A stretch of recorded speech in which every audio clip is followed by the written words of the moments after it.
to the channel. Just going to do a quick cleaning and restoration on this Tomahawk, G.I. Joe Tomahawk 1986.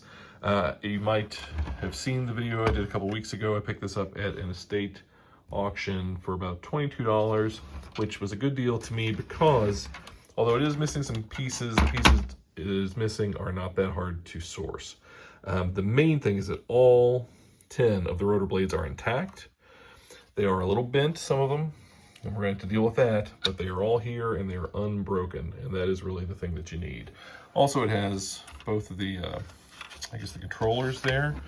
You've got the rear rudder back here. You've got all 5 chairs. You've got both of the guns, the winch, 1 landing gear, 2 landing gear, chin gun, and like I said, that unbroken canopy. So there is a lot to work with here. The stuff we're really missing, just these wings, the missiles, and that's about it. So I do not want to take these off. I've seen some videos of people taking these off.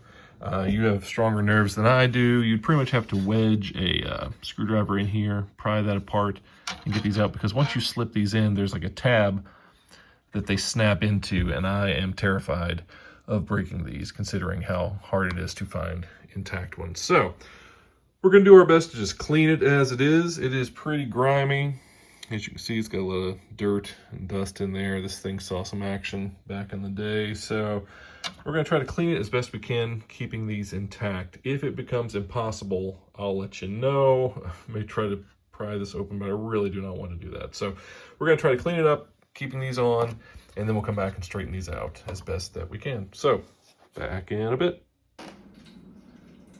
All right, we've got our Whirlybird all cleaned up, feeling much happier and cleaner, looking good. So now we gotta try to straighten these out. Now, in the past when I usually straighten these out, they are detached, and I usually would just run them under very hot water, bend them, and then run them under cold water to get them to hold their shape. Since they're attached, it's not gonna be really easy to switch from hot to cold to hot to cold, since I gotta hold this thing while I'm doing it. So I think what I'm going to do is use a hair dryer, see if we can get that hot enough to get that bent or straightened out, and then run it under the cold water. That way I'm just using 1 tap. So we're going to try it out and see how it works. If it doesn't, hey, you may never even see this video, but back in a bit, hopefully. All right, and that was a pretty good success. It's kind of tedious to stand there with the hair dryer. But you know, I don't get a lot of opportunities in my life to use a hair dryer, so I just tried to enjoy it for what it was. They're not perfect. There's a little waviness. And this one, boy, it's better than it was, but it's still pretty droopy. I'm probably going to work on that one a little bit more. But anyways, it looks remarkably better than it did, for sure. So, good enough. This will go under the Brent Stewart motto of, it's good enough for me.